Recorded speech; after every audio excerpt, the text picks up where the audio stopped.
Peace with the game of basketball. Thank you very much. When Jordan's farewell tour came to a close, not all of his teammates were unhappy.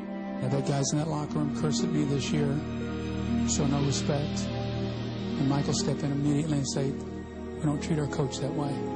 All these guys who thought he took away from their games this year, they're going to find out what he brought. Sometimes be careful what you wish for. You might get it. Do they answer to Michael? Do they answer to Doug? Who do they answer to? Or do they answer to both?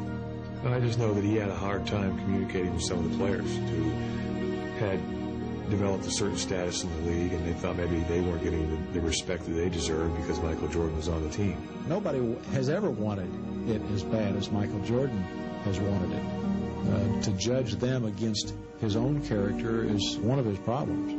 Some people even believe that I prohibited some of the guys from growing up, and I disagree with that. The worst thing that you can do as a manager is to fail and then blame your people for it. And that's what Jordan did with the Wizards. I think he kind of went off on a tangent by playing 2 years instead of just continuing as the general manager and try to make the team better from that aspect rather than stepping out and stepping on the floor and try to help out by also playing. I think he should have just picked one road and stuck with it. In 2003, Washington finished 37-45 for the second consecutive season and again fell short of the playoffs. The Wizards organization is in shambles, and that's a direct result of Michael Jordan running the team for 3.5 years. So a competitor, sometimes not being as successful is a great send-off, to know that you got to move on to do other things. That's how I looked at this. Jordan's abrupt dismissal from the Wizards in May of 2003 was not only caused by dissension among his teammates, but something that stung far worse. His work ethic as an executive was challenged. One of the prime examples, I think, is Jerry West, who was a great player, became a great executive because he would put in the hard time that was necessary, sitting in basketball arenas where he's watching people that are never going to be in the league, but you learn stuff. Jordan was never willing or able to do that.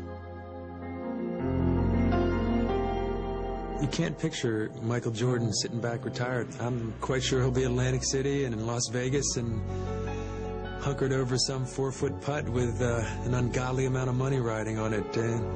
For his sake, I hope he finds a way to find some happiness or joy just living a normal life, but I don't quite see that happening.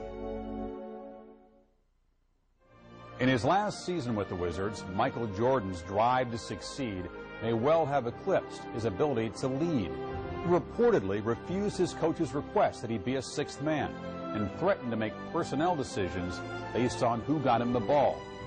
If Jordan's crown had slipped because he stayed too long, his enduring image will be not of smallness, but of majesty. For Sports Century, I'm Chris Fowler.